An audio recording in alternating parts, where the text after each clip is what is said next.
Samantala, bago ideklara ng Malacanang ang State of National Energy Emergency, una na itong isinulong ng ilang mambabatas sa pagdinig sa Senado ngayong araw. Nakuha rin ang inis ng ilang senador matapos ang pagkaantala ng pagdating ni Energy Secretary Sharon Garin sa naturang committee hearing. Ang balitang A to Z ni Ace Cruz. Naniniwala ang ilang senador na panahon na para deklara ng Malacanang ang State of National Emergency. Mag-iisang buwan mula nang sumiklab ang labanan sa pagitan ng US, Israel at Iran.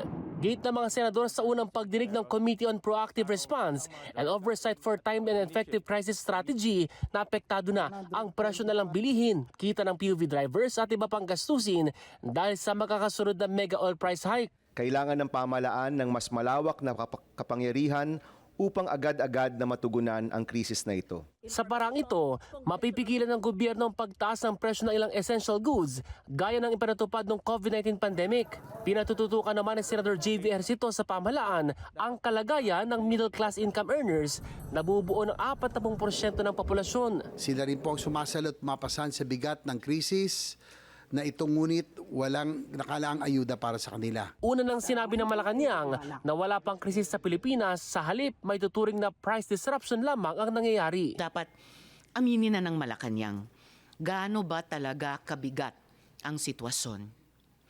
At ano na ba ang eksaktong plano ng gobyerno kung lumala pa ito? Dahil ang kailangan ng bansa ngayon ay malinaw at agarang solusyon. Uminit naman ang ulo ni Senador Loren Legarda dahil wala sa pagdinig si Energy Secretary Sharon Garin dahil may pulong sa palasyo. Sa halip, ilang opisyal lang ng ahensya ang pinadala. Sekretary nga ninyo, wala dito eh.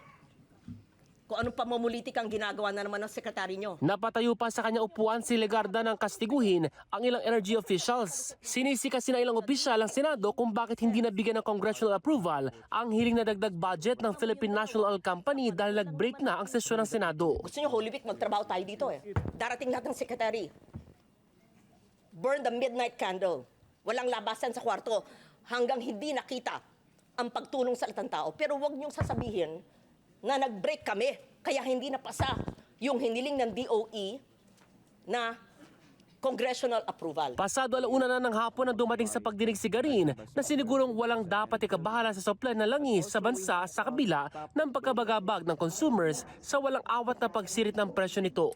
We have been assured by the next delivery, but that's assuming that the things stay the same, stay the same next month. But if things escalate and prolong, then we have to address that all over again, and that's why PNOC is trying to diversify the sourcing. Aminado naman ng Department of Agriculture na may epekto ang mataas na presyo na langis sa transportation cost ng bigas, manok, baboy at iba pang bilihin. Batay sa pag-aaral ng Department of Economy, Planning and Development, posibleng umakyat sa hanggang 8.6% ang inflation rate ng bansa sa mga susunod na buwan mula sa original na baseline inflation forecast sa 3.6% para sa 2026 nung hindi pa sumisiklab ang Middle East crisis.